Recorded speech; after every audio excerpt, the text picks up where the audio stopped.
First of all, very good morning to all of you. So before we start with anything, I would like to know your introduction part as well as it's been how many years and where are you practicing at. So first over to you. मैं doctor अनुराग दुबे, मैं अभी Jabalpur medical college में assistant professor के पद पे काम कर रहा हूँ, यूरोलॉजी डिपार्टमेंट। मैं doctor Avinash Pratap Singh, I am also working in the same college, same institute, super speciality hospital Jabalpur. मैं डॉक्टर प्रशांत पटेल, जबलपुर मेडिकल कॉलेज की सुपर स्पेशलिटी हॉस्पिटल में एसोसिएट प्रोफेसर के पद पर कार्यरत हूँ पिछले 5 साल से। Okay, so once again, welcome. So we're going to be have topic on BPH as well as OAB or prostate cancer. So let's start with the first question. And first question over to you. What according to you, I mean why according to you that BPH cases are on rise?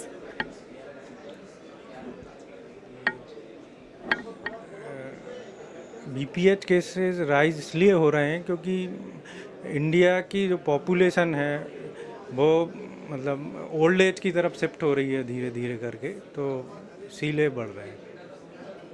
Anything you want to add up to this?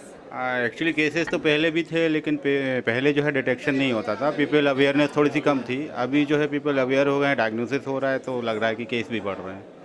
This may be the another reason. Okay, heading towards next question, over to you. Why does it become so important for the condition to be diagnosed in its early stages?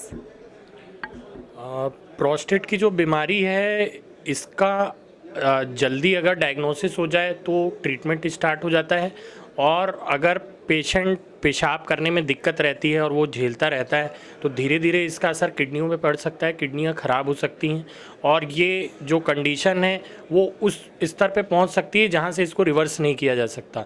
Even patient renal failure पे जा सकता है, इसलिए इसको जल्दी diagnose करके जल्दी treatment, और बहुत आसान है इसका ट्रीटमेंट कंपेरेटिवली।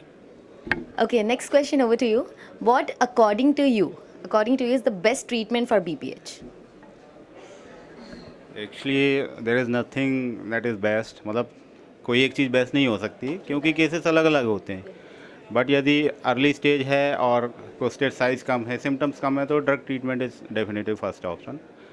और यदि ड्रग्स टॉलरेट नहीं कर रहा है, सिम्टम रिलीव नहीं है, तो surgery is another option. Lastly, over to you.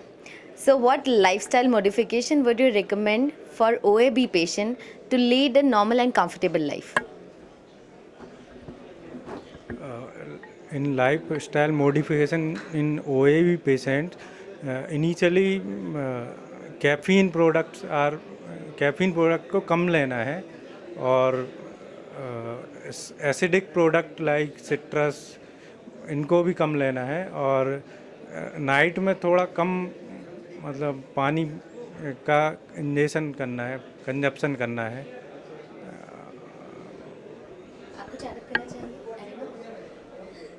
Okay, last questions. You want to add up something? कुछ?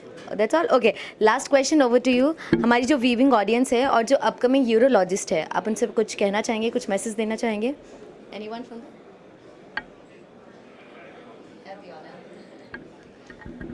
जो न्यू और बिगनर्स हैं, जो यूरोलॉजिस्ट, उनके लिए यही है कि आप जो अभी स्टार्टिंग में पढ़ रहे हैं, जो सीख रहे हैं, वही आपके लाइफ लॉन्ग काम आएगा। तो आप अपना फोकस जो है उस पर रखें, और करेंट जो सिनेरियो है, जो कंडीशन चेंज हो रही हैं, जो न्यू अपडेट्स हैं, उनके ऊपर भी ध्यान रखें। जो न्यू ड्रग्स आ रही हैं वो काफ़ी बेटर हैं as compared to previous years, so उस सबको ध्यान रखें। और दूसरी चीज़ है एथिकल प्रैक्टिस की, क्योंकि जो करेंट सिनेरियो है उसमें थोड़ा सा मतलब सुनने में आ रहा है कि एथिकल जो प्रैक्टिस है थोड़ा सा कम हो रही है। तो आप ओवर टू स्टिक यदि इस पर रहेंगे तो लॉन्ग टर्म में आपको भी बेनिफिट होगा, और डेफिनेटली पेशेंट्स को तो बेनिफिट होगी। Okay, well, that's all. Thank you very much for your time. Have a great day ahead. Thank you.